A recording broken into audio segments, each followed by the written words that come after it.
So I've got a ewe here that's not feeling very good. She's bloating, I believe. So I have some anti-bloat medication, and I also have a 16 gauge needle.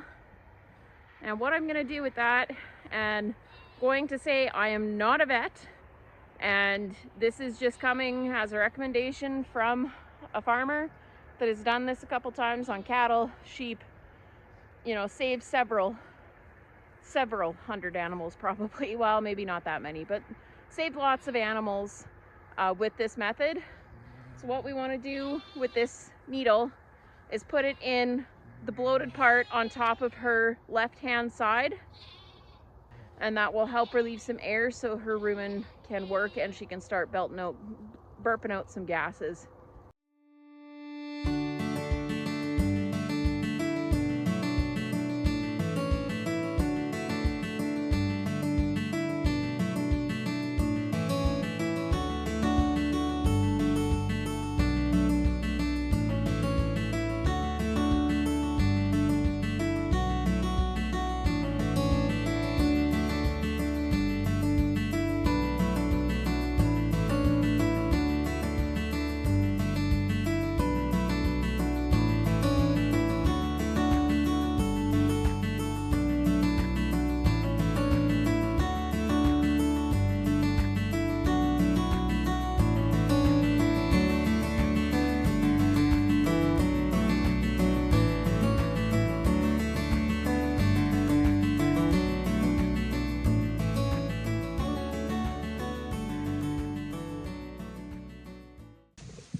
It's bloody cold out this morning.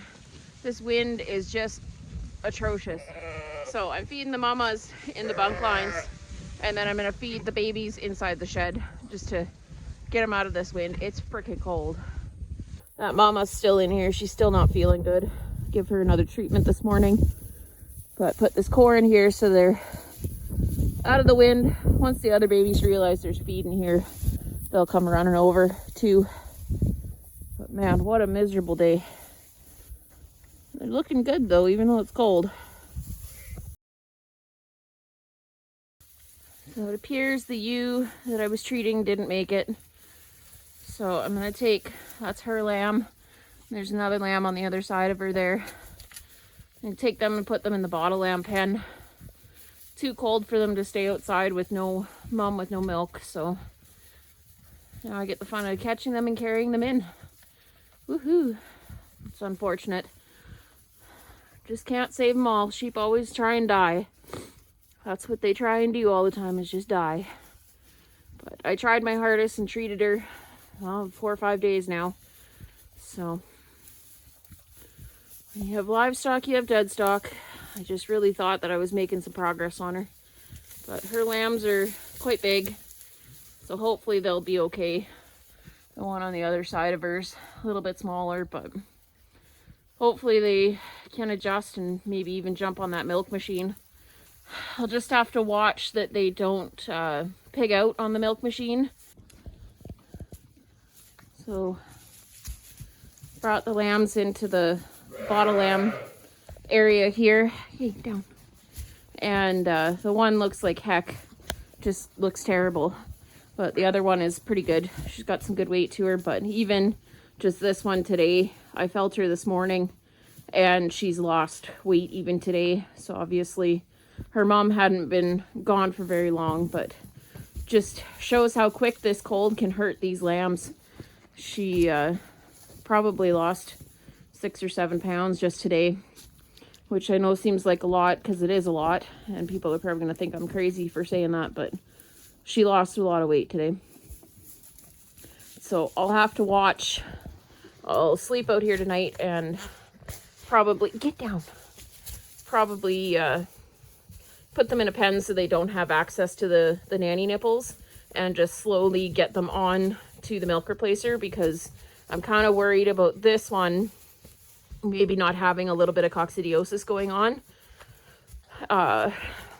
So if she just has a drastic food change like that, she will just, sorry about that, that was Pepper. Oh no, it wasn't even Pepper, it was you just jumping on me.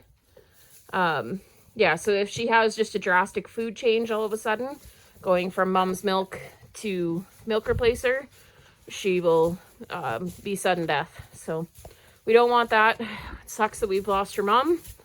So we're going to try and keep them alive. I just put them in here for now just because it's so bloody cold out. I got to finish chores, and then I'll come in and separate them off in their own little pen with their own heat lamp. And feed them tonight. God, these guys are terrible. They are jumping all over me and I'm pushing them down, but hey. I really like that ewe, which the unfortunate part about it is I got the bloat handled, but the acidosis, however you say that, just was too much.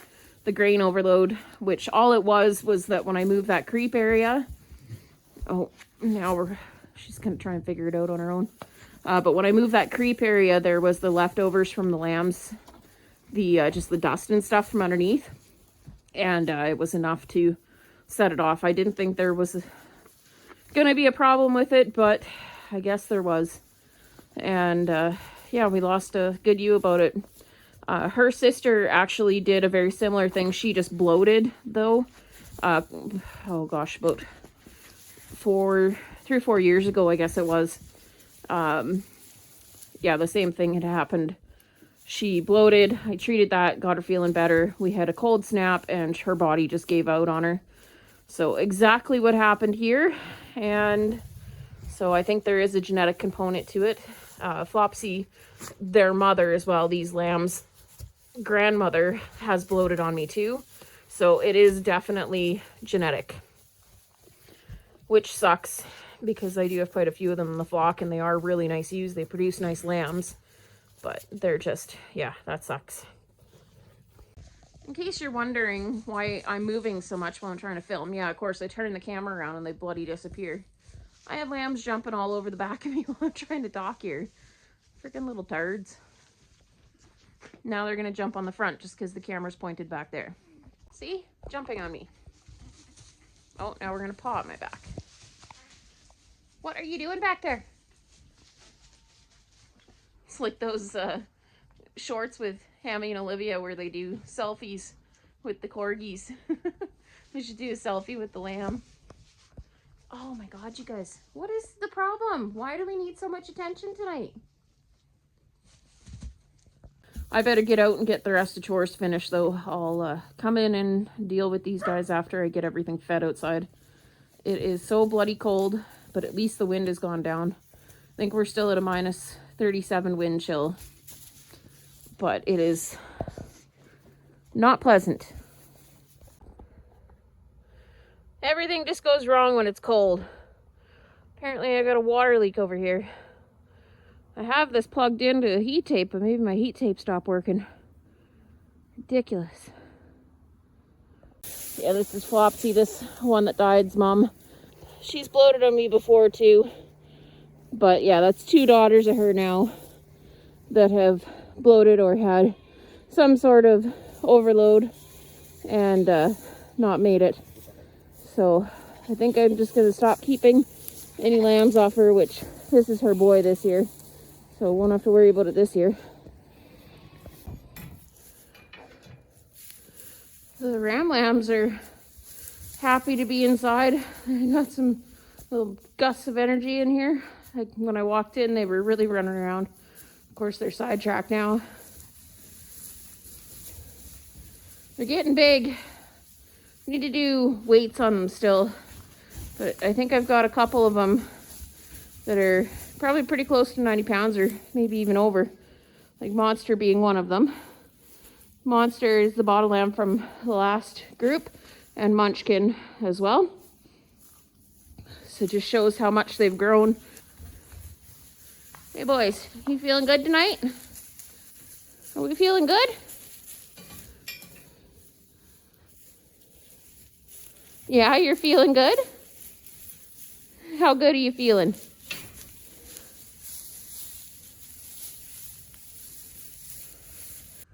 My eyelashes are covered in ice. Some of them have melted off already since I've been in here, but man, oh man.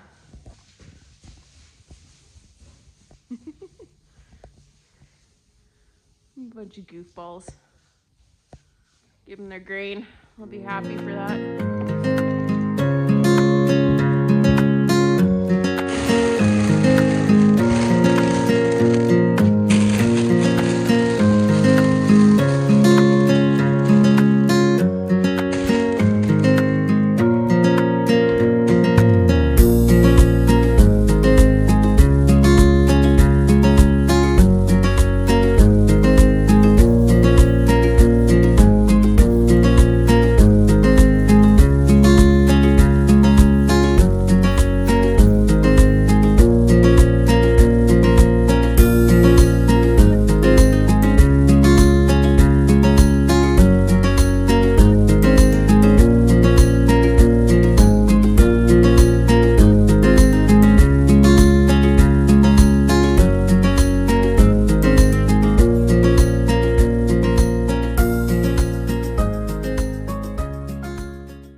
I put the little one in a little jacket.